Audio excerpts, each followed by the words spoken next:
people that set out to change lots of things usually change nothing. And so it's really important to hone in on a few areas that really make a difference in most of the areas. So as you have a list of areas you want to improve, then I would pray and think about, okay, what is one or two, three things max that really influence all of those other things?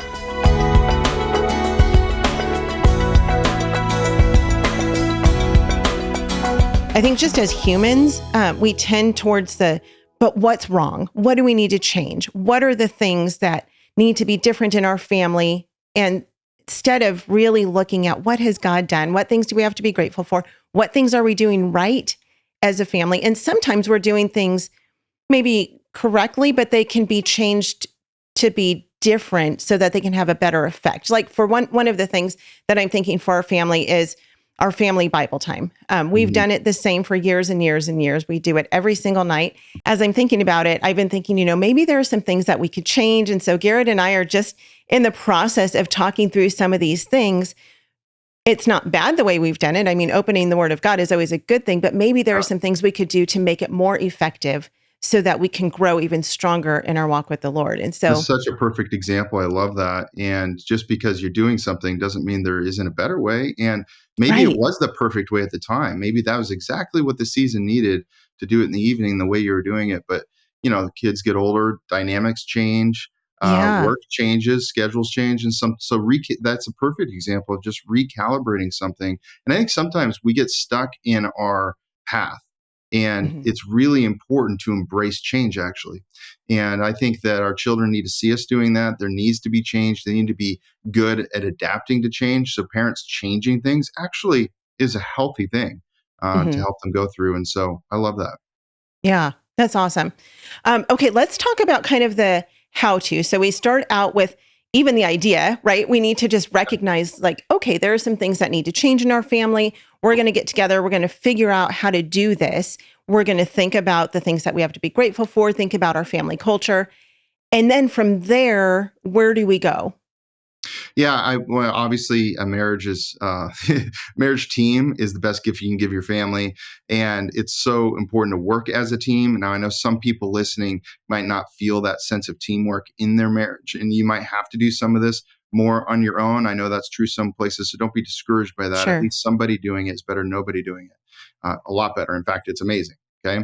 But if you can work together, that's amazing. And have a date night, get together and set it up with each other to where it's not just the fun date night, but it's actually a productive date night where you're going to bring your journal, you're going to do these exercises together, and you're going to hone in on what are the most important areas we want to improve in our family. And I just want to give a caution that, people that set out to change lots of things usually change nothing. And so it's really important to hone in on a few areas that really make a difference in most of the areas. So as you have a list of areas you want to improve, then I would pray and think about, okay, what is one or two, three things max that really influence all of those other things? And if you can think of that, it really is powerful, because what I teach people to do and what we do is we come up with a few simple sayings or a word. And because here's the thing, implementation's hard if you have a lot going on.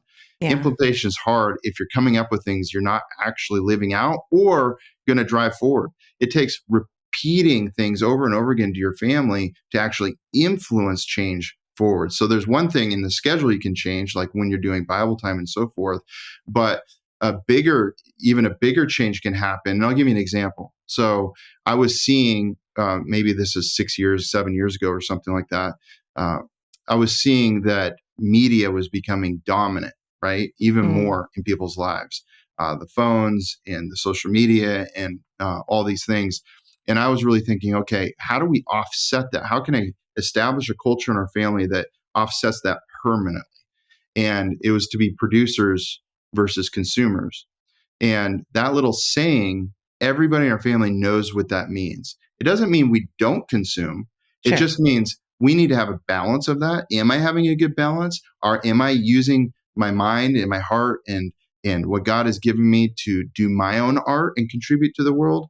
Or am I just receiving other things? Am I consuming other people and helping them live their dreams? Or am I also building the dreams God has for me by creating as well? Homeschool Insights is sponsored by CTC Math. If you're looking for a great online math program, visit ctcmath.com and try it for free. For more great homeschool inspiration and resources, listen to the Schoolhouse Rocked podcast every Monday, Wednesday, and Thursday.